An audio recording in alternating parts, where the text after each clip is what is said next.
My name's Sean McGrath. I'm the founder of WideAwakeNews.com, host on the Rinse Radio Network. Are we headed for global financial enslavement because of the greed and the want of more power and money by corporate special interests? Or are we literally heading in to prophesized end times? Are we heading into the end of days on planet Earth? Now, I was just recently in Canada, and it struck me that, even though I was just there several months ago, every place I used a credit card asked me just to scan it. Did it have the chip? That was the big question. Did your credit card have the chip? Just scan it for the RFID reader that a lot of stores have. Now, it's available and is being used in the United States, but it was absolutely everywhere already in Canada. Everybody's using it. They're swiping they're using their RFID chip. One clerk told me that she had been already had her information stolen twice and her credit card information taken by identity theft twice because of an RFID reader that a criminal might have. Now, that in and of itself, it doesn't point out the end of the age or heading into some kind of end times prophecy. But when you look at the events of the world that we're in now, the bear Russia being brought back in or being brought back to the position of dominance as a world power. You look at their allegiance and their alliance with nations in the Middle East and in North Africa that are generally considered enemies of Israel, right? So you have this play going on throughout the Middle East and North Africa with Russia, the bear, coming back into play as a world superpower. You have the canonization of, at record speed, of two former popes. Now, this is interesting because one of these popes, Pope Francis, was he was a bastion for the poor. At least that was what his legacy was all about. And he railed against the idolatry of money, and he railed against what the form of capitalism that we have on this planet, what it's doing to the poor and how it's enriching few. Now, maybe you agree with that opinion, maybe you don't, and it's basically irrelevant. But what's not irrelevant is what I consider to be potentially the beast, which is corporate special interest and greed and the lust of money and the lust for power. These individuals that make up the inner workings, the behind the doors players of the world, otherwise known as a cabal, a globalist cabal of banking elite.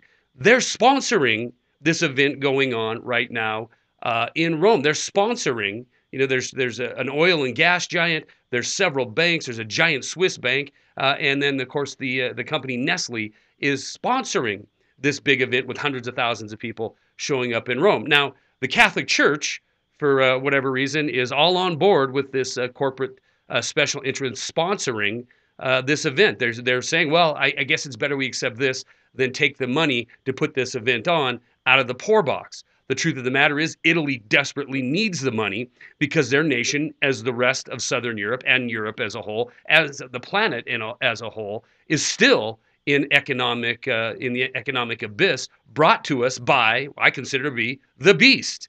This lust for power, lust for greed, lust for more and more control over humanity. Couple this with an excellent article Max Slavo had written over at the SHTF Hits the Fan Plan.com. His article is talking about the technology, as we all well know, that the NSA, all these other spy agencies have turned their cameras from outward, looking for the next enemy, to inward, looking at we the people, looking at people that could potentially be rabble-rousers or belligerents or domestic terrorists. We hear Harry Reid talking about domestic terrorists involving the people who are surrounding the Bundy Ranch or trying to stand up for the rancher Bundy in Nevada. You hear more and more narrative coming out of Washington, D.C. about the people are the danger, right? We hear our own attorney general saying what keeps him up at night is the threat of domestic terror. You see our FBI staging terror events, staging a bunch of patsies so that they can claim some kind of victory on the war on terror. The narrative is always the same. We got to be careful. We got to watch what's going on. We got to watch our neighbor. We have to be spied on to be safe. Now, Mac points out in this article that just a few years ago, it would be absolutely ludicrous, right, for the generation before us if they heard the things that were happening now. If they heard that drones are going to be in the air, 30,000 plus in the next few years. If they knew that the NSA or other so-called intelligence agencies were spying on the people of this land, they would have completely lost their mind. They would have never ever believed it possible in just a few decades' time. But now it's accepted. Now everybody walks around with the cell phone that can be completely tracked. Now people are walking around with RFID chips implanted in their credit cards or in their passports. It's just common practice. And we're being sold every single day that in order to be safe, we have to partake in these kind of measures. So it is not a far reach, as he points out in this article, that the technology as it advances and the potential to be injected with an RFID chip or some other kind of technology is not only going to be, a potential, it's already here. And it's going to be voluntary at the beginning, but we've seen time and time again how your personal freedom, how your rights, how your privacy is no longer relevant if it's on the heels of an emergency. And please understand, this is the crisis planet, right? Everything is an emergency.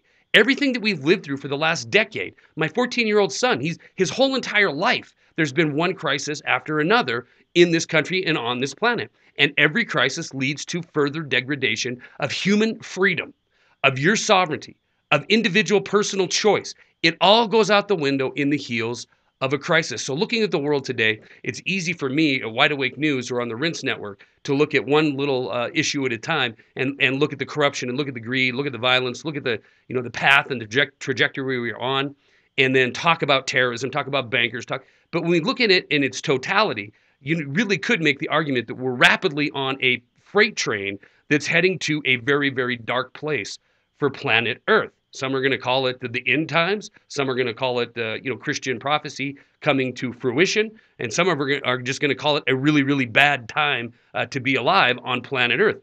But the truth cannot be hidden. If you have eyes to see, you can see the path that we are on. Technology is advancing. Freedom, personal freedom, and personal sovereignty is on the retreat. And it's incumbent upon us to be informed so that we can prepare for what we see coming, and potentially we can fight what's coming, hold this off, turn the ship around. It's amazing to me that here we are going into 2014 election cycle, right? We have this midterm coming up and we have the Republicans. I'm listening to the NRA speech just the other night, and I'm listening to the Republicans talk about it's time to stand up for the Constitution. It's time to stand up for the Bill of Rights. It's time to stand up for the First Amendment, Second Amendment, Third Amendment. It's time to stand up and be Americans. Now, it's all a con game. Right? These Republicans that are going to be crying the blues about the First Amendment, Second Amendment, they're going to be crying the blues about Obamacare, going to be crying the blues about the expansion of government. They brought it to us too, right? They're all about bigger government. They're all about expanding empire. They're all about expanding wars. So as we continue to go into the rest of this year and the rest of the lame duck cycle for President Barack Obama, you better be aware of what's happening in your world and try to take a bigger view. And that's myself included.